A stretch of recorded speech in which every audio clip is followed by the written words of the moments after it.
Hai semuanya, kalau kata pepatah itu tak kenal maka tak sayang. Maka dari itu biar sayang, kami perkenalkan diri kami dulu nih.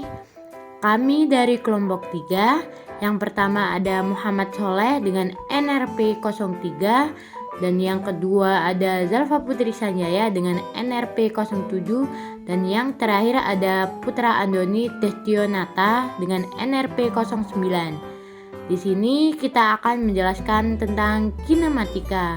Yuk simak video berikut ini.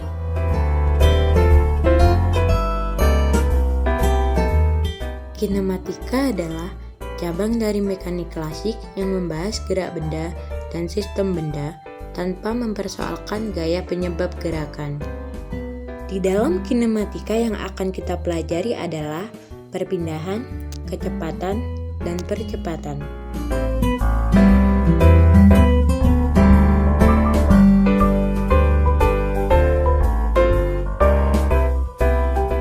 Perpindahan adalah perubahan posisi pada benda. Perpindahan dapat juga digambarkan sebagai relatif, yaitu sebagai posisi akhir dari suatu titik yang relatif terhadap posisi awalnya. Perpindahan dibagi menjadi 3, yaitu konduksi, konveksi, radiasi.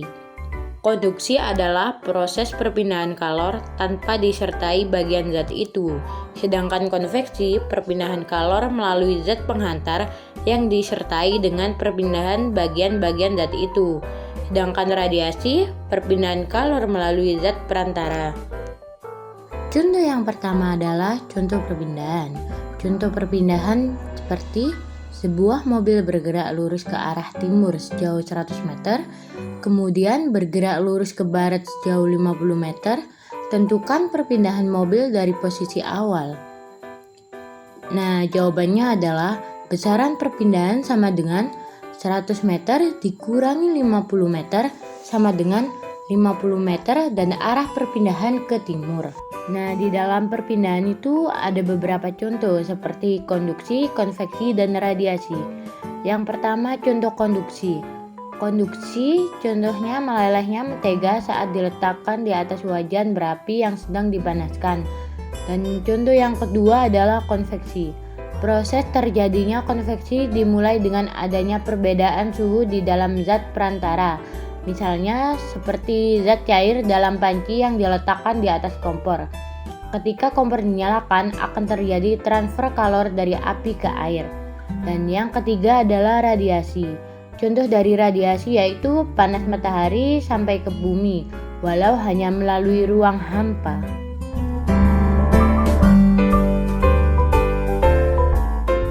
Kecepatan adalah besaran turunan yang diturunkan dari besaran pokok panjang dan waktu, di mana rumus kecepatan yaitu jarak bagi waktu. Kecepatan dibagi menjadi 2, yaitu kecepatan rata-rata dan kecepatan sesaat. Kecepatan rata-rata adalah perpindahan sebuah benda dalam selang waktu lama, sedangkan kecepatan sesaat suatu kecepatan benda yang bergerak pada titik waktu tertentu.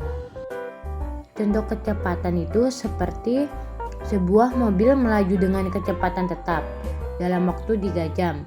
Mobil tersebut menempuh jarak 210 km, maka kecepatan mobil tersebut adalah jawabannya seperti 210 dibagi 3 sama dengan 70 km. Contohnya kecepatan rata-rata yaitu seorang pelari bisa menempuh jarak 300 meter dalam waktu 30 detik. Berapa kecepatan rata-rata pelari atletik tersebut? Nah, jawabannya adalah jarak tempuhnya 300 meter. Waktu tempuhnya sama dengan 25 detik. Maka kecepatan rata-rata pelari tersebut adalah 300 dibagi 25. Hasilnya adalah 12 meter per detik. Setelah contoh kecepatan rata-rata, di sini juga ada contoh kecepatan sesaat. Contoh kecepatan sesaat itu seperti seorang berlari dengan kecepatan bervariasi. Seperti seseorang yang berlari di lintasan mencapai jarak yang berbeda pada waktu yang berbeda. Akan ada variasi dalam kecepatannya saat dia berlari pada posisi yang berbeda di lintasan. Dalam hal ini, kita akan dapat mengukur VINS menggunakan rumus yang merupakan contoh kecepatan sesaat terbaik. Yang ketiga adalah percepatan. Percepatan adalah suatu perubahan kecepatan dalam suatu waktu tertentu. Nah, contohnya itu seperti seorang pengendara motor berhenti dari kecepatan 22,5 meter per second setelah 2 second menekan rem motornya. Tentukan beberapa perlambatannya. Nah, caranya itu seperti A sama dengan 0 dikurangi 22,5 dibagi 2 sama dengan min 11,25 meter per second. Jadi perlambatan motor tersebut adalah 11,25 meter per second.